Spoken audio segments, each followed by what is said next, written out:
35 साल की मायावती संसद में किसी को जानती नहीं थी। मायावती के तेल लगे बालों और साधारण वेशभूषा से उस दौर में कई सोफिस्टिकेटेड महिला सांसदों को परेशानी होती थी।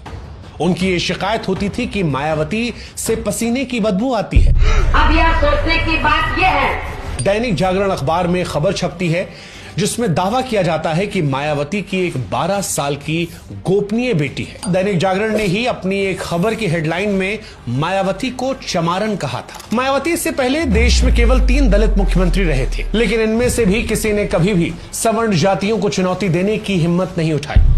मायावती ने ठीक इसके उलट किया और इसी वजह से दलितों में मायावती की लोकप्रियता बढ़ती चली गई। मुलायम सिंह यादव उस दौर में मायावती का फोन उठाना बंद कर चुके थे।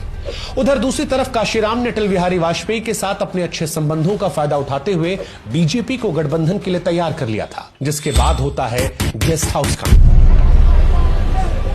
17 अप्रैल 1999 को बीएसपी के सांसदों ने सरकार के खिलाफ वोट किया और उस दौर में अटल बिहारी वाजपेयी की सरकार मात्र 1 वोट से गिर जाती है।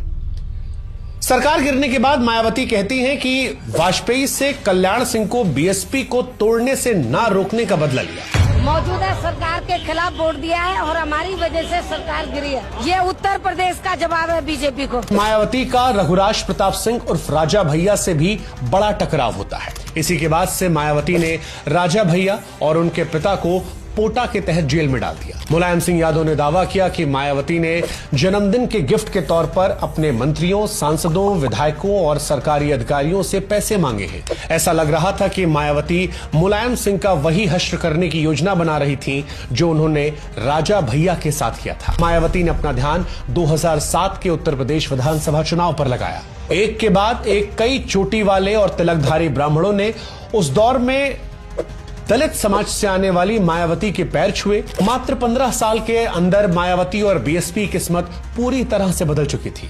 वो आसमान से जमीन पर आ चुकी थी। अब सवाल उठ सकता है कि आखिर ऐसा हुआ क्यों? इसका एक कारण